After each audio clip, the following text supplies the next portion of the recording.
Hi, Art Seekers. We are here with Meg Zany, a friend and someone that I really respect. So how did you start to get involved in street art? I've been basically an artist all of my life and never thought I was good enough until talking to a few different street artists and just telling them that I was super envious of what they do, and they were like, so do it. What's wrong with you? You can do it. Just go out there, put your art out, and go for it. When did you start to make street art?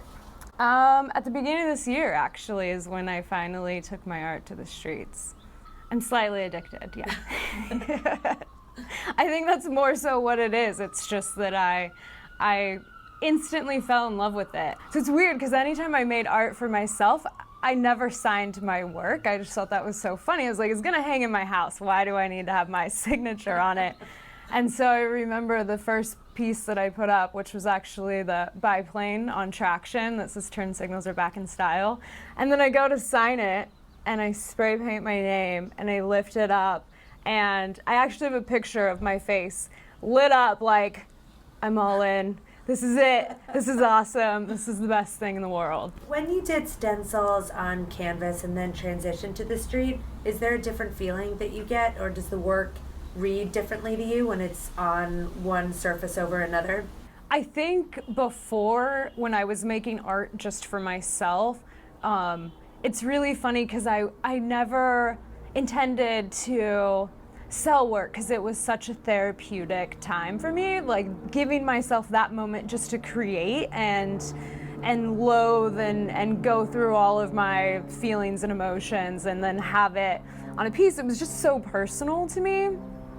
And I remember putting up like my first wheat paste, putting that up and leaving it for someone. It was such a different feeling. It was definitely like, I'm giving this for someone else to reflect on. It is a little different. Yeah, it is more of like giving back versus something just for me. Even in the early part of your career, I think it's so impressive that you have a ton of different imagery. It's funny because it's all based around flight. My great uncle was shot down in World War II. I don't know if it's something to do with the lack of knowing him or just being so impressed that that's something that he did. I mean, I have pictures of him posing in front of his airplane. And so I don't know if it was just something like that instilled in me at a very young age, or there was this private airport down the street from me,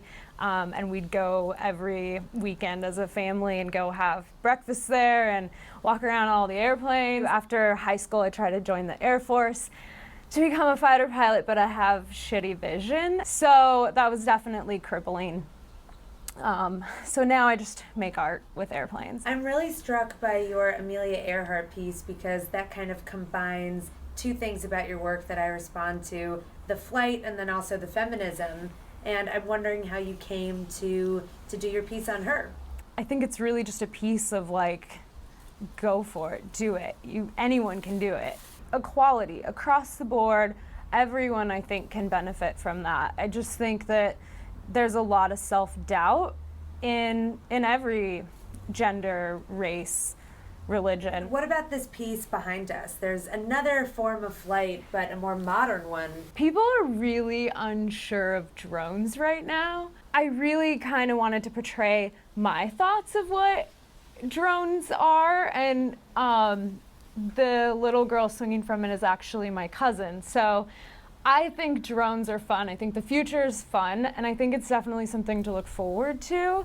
And I really wanted to show that you shouldn't have such a bad outlook on the future. I think it's really going to be awesome. And what about the woman who's trapped or contained by the vending machine? That was very much a bite on like European red light district. And that woman in there is actually me. And so I just kind of thought that it was a fun merge of worlds.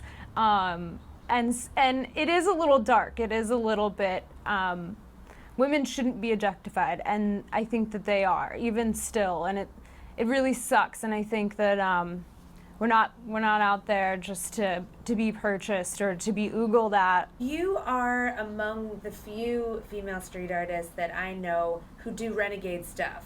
Do you feel kind of othered because there aren't a lot of you? I like doing the renegade stuff.